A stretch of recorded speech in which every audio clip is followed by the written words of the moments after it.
Pasta ഇല്ലാതെ pasta രുചിയിലൊരു pasta ചെയ്താലോ? അതിന് വേണ്ടി ഗോതമ്പ് മാവ് എടുത്ത് സാധാരണ നമ്മൾ ചപ്പാത്തി മാവ് കുഴയ്ക്കുന്ന പോലെ കുഴച്ച് പരത്തിയെടുക്കുക. അധികം തിന്നാവാനും പാടില്ല, അധികം കട്ടിയാവാനും പാടില്ല കേട്ടോ. അതിലോട്ടൊരു കത്തി എടുത്തിട്ട് നീളക്കനെ ഒന്ന് വരഞ്ഞു കൊടുക്കാം. ഈ വരഞ്ഞു കൊടുത്തതും അധികം കട്ടി കൂടാനും പാടില്ല, കട്ടി കമ്മിയാവാനും പാടില്ല. ഇതിലോട്ട് കുറച്ച് ഗോതമ്പ് പൊടി ഇട്ടിട്ടൊന്ന് ചെറുതായിട്ട് ഒന്ന് മിക്സ് ചെയ്ത് കൊടുക്കുക. അതെന്താണെന്ന് വെച്ചാൽ പരസ്പരം ഒട്ടിപ്പിടിക്കാതിരിക്കാൻ വേണ്ടിയിട്ടാണ്. ഇനി മറ്റൊരു പാത്രത്തിൽ വെള്ളം തിളപ്പിക്കാൻ വേണ്ടി വെച്ച് അതിലോട്ട് 1 സ്പൂണ് ഓയിൽ ഒഴിച്ചു കൊടുക്കുക. ഈ ഓയിൽ ഒഴിച്ചു കൊടുത്തതിലേക്ക് നമ്മൾ ഈ ചപ്പാത്തി മാവും കൂടി ഇട്ടിട്ട് നമ്മളൊരു സ്പൂൺ എടുത്തിട്ട് ചെറുതായിട്ടൊന്ന് ഇളക്കി കൊടുക്കും വേണം കേട്ടോ. അധികം ഫോഴ്സിൽ ഇളക്കരുത്. ഒരു മീഡിയം ഫ്ലെയിമിൽ വെച്ച് നന്നായിട്ടൊന്ന് ഒരു 5 മിനിറ്റ് തിളപ്പിച്ചെടുക്കാം.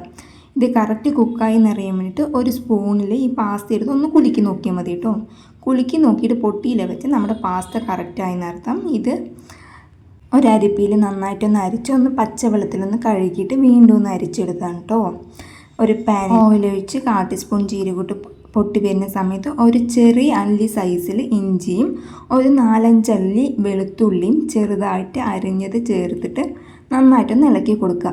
ഇതിലോട്ട് കുനുകുനാന്നറിഞ്ഞ ഒരു ചെറിയൊരു സവാളയും കൂടി ചേർത്ത് നന്നായിട്ട് ഇളക്കി വാടി വരുന്ന സമയത്ത് 1/4 ടീസ്പൂൺ ഗരം മസാല, 1/2 ടീസ്പൂൺ കുരുമുളക് പൊടി, 1/4 ടീസ്പൂൺ മുളക് പൊടി ചേർത്ത് നന്നായിട്ടൊന്ന് പച്ചക്കുത്ത് മാറുന്ന വരെ നന്നായിട്ടൊന്ന് ഇളക്കി കൊടുക്കുക.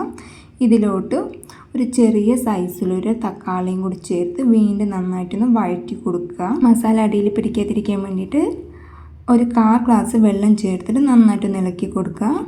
ഈ തക്കാളി നന്നായിട്ട് വാടി വരുന്ന വരെ നമുക്കത് നന്നായിട്ട് ഇളക്കി കൊടുക്കണം കേട്ടോ. ഇതിലോട്ട് കുറച്ച് ഉപ്പ് ചേർക്കുക. ചപ്പാത്തി മാവിൽ ഓൾറെഡി ഉപ്പ് ചേർത്തതുകൊണ്ട് അധികം ഞാൻ ചേർക്കുന്നില്ല. ഇതിലോട്ട് തയ്യാറാക്കി വെച്ച പാസ്തയും കൂടി ചേർത്ത് നന്നായിട്ടൊന്ന് ഇളക്കി കൊടുക്കുക. എല്ലാ ഭാഗത്തും പിടിക്കുന്ന പോലെ വേണം കേട്ടോ ഇളക്കി കൊടുക്കാൻ വേണ്ടിയിട്ട്.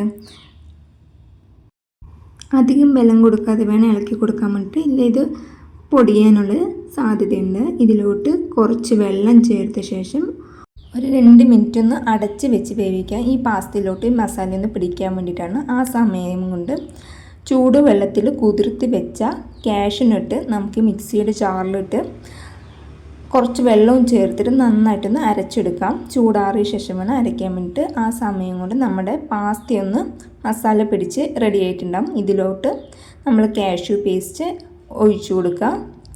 എന്നിട്ട് നന്നായിട്ടൊന്ന് ഇളക്കി കൊടുക്കണം കേട്ടോ.